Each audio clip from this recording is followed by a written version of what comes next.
I remember this image, Chuck, where I think you were in a hotel bathtub the night before you're going to go on set and meet Brad Pitt and Edward Norton, and you decide to shave your head for some reason. And I remember the story of you talking about shaving your head, and you might have made some cuts, and then you show up on set and you're talking to these guys, and I remember these guys, they think maybe you're Tyler Durden, but you're not.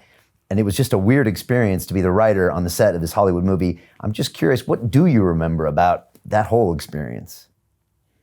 That wasn't actually during production. That was the very first time I had ever gone down to pre-production meetings. And everyone in Los Angeles just seems so groomed and so attractive compared to people in Portland, Oregon. And I kind of realized that there was no way I could compete on that level.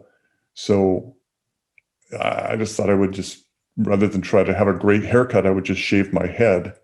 And I used a kind of caustic lye solution called Magic, which is marketed to black men for shaving with. You put it on, it's like Nair, it burns the hair off, and you scrape it off with a spatula. And I did not realize you needed to use a spatula. So I put it on my head, it burned my skin, and then I used a razor, and I ended up scraping off 2 or 3 layers of skin. So I ended up with this head that was just this big, bleeding, oozing, bald head. And everything it touched stuck to it. So all throughout all these meetings, anytime something touched my balding, bleeding head, it would stick to it like bits of lint. And there was a strange kind of power in that. In these settings where everyone was so beautifully presented, they would look at me. And there was this sense that I had to be someone, because anyone who was that unattractive and so badly presented had to have some kind of power that would allow them to be in this situation. So there was a kind of authority that came from being the ugly thing. And I loved that. That was just a nice thing to realize. Is that similar to the Edward Norton character in the movie with the bruises at work, where no one asks him or he has them? Or I guess it's a slightly different dynamic than that. It is very similar. And in a way, I'm kind of playing with what I call tableau horror. In most horror, you don't see the horrific act take place. In the movie Seven, you're coming across crime scenes after the fact. In the book The Alienist, you're coming across murdered child prostitutes who have been ritually arranged after the fact, because nobody wants to see those horrible acts take place. That would shut down, that would exclude the audience.